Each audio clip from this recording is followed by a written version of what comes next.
Week 11 of the fantasy football season. Here's a few wide receivers I looked at off the wire this week. The first receiver, Tez Johnson of the Tampa Bay Buccaneers. Says Tez Johnson, he's going out there and he's just making plays, and him and Baker Mayfield are locked in. So pretty much two rookies, Emeka Egbuka and Tez Johnson, the two guys going out there and helping this offense put points on the board. The last few weeks here for Johnson, Week 7 at Detroit, 4 catches, 58 yards, a touchdown on 9 targets. Week 8 and New Orleans, 5 catches, 43 yards on 6 targets in that ball game.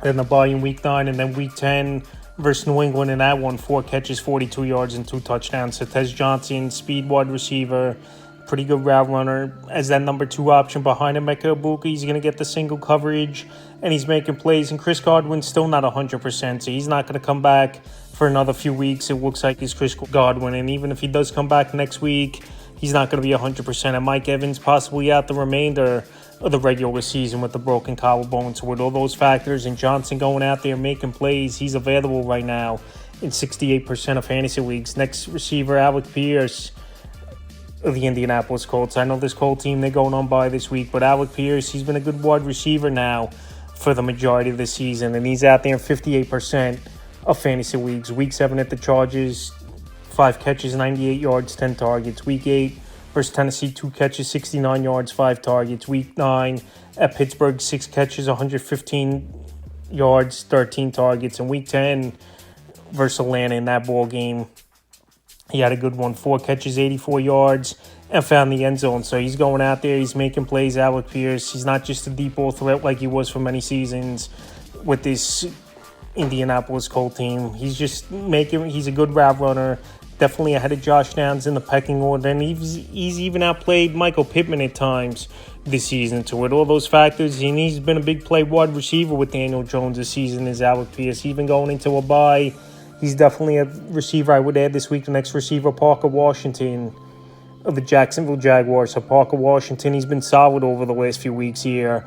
And Brian Thomas, even if he returns to the lineup, I don't think Washington's numbers are going to take much of a hit. I know they got Jacoby Myers as well with the deadline, was his Jacksonville Jaguar team. Week 7 versus the Rams, 3 carries, 10 yards, 4 catches, 52 yards, 10 targets. Week 9 at the Raiders after the bye, 8 catches, 90 yards, 9 targets. And Week 10 at Houston, another big game for Washington. It was 3 catches, 33 yards, a touchdown, and a punt return touchdown. So he could do a little bit of everything. They use him as a gadget guy in the backfield at times as well.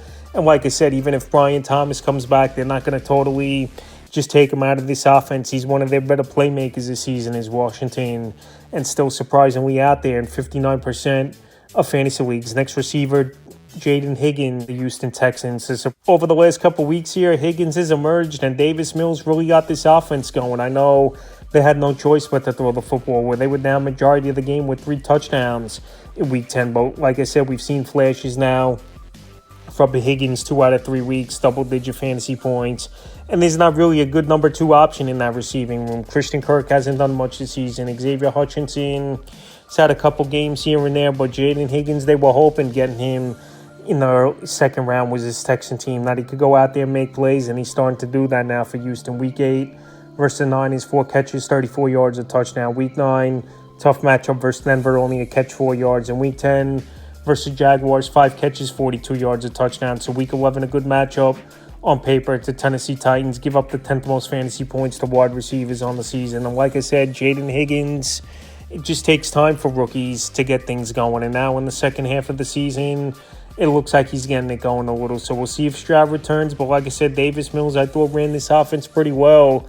And a lot of guys got their numbers this week. Next wide receiver, Matt Collins of the New England Patriots. I know Kayshon Boutte, he was out in that ball game for New England. But Matt Collins, the last couple weeks, has been stepping up. And anytime a guy goes over 100 yards, even though it could be one week wonder type of stuff, he's still someone to mention on this list. And Matt Collins, 2 out of 3 weeks now, he's had double-digit fantasy points for this New England Patriot team, and we know he's been a deep ball threat throughout his career, even though he's been a journeyman bouncing around. Week 7 at Tennessee, 2 catches, 49 yards, a carry, 4 yards. Week 8 versus Cleveland, 7 catches, 89 yards, 7 targets. Week 9 versus Atlanta, 2 catches, 9 yards. And Week 10, the big game at Tampa Bay, 6 catches, 106 yards on 10 targets. So like I said, Matt Collins, he's a big target.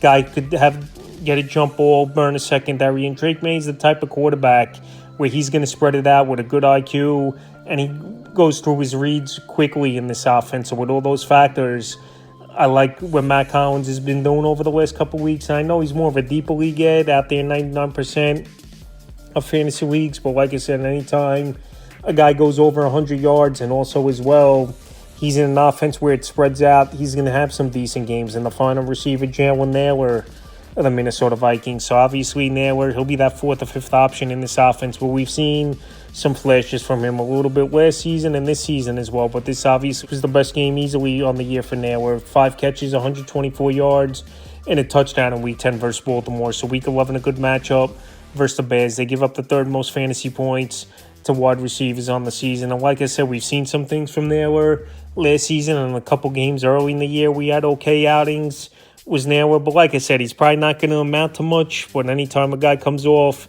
a pretty decent ball game, someone obviously to go out there and possibly get in deeper leagues, available 99% of fantasy leagues. That's a few wide receivers I looked at off the wire for Week 11 of the fantasy football season.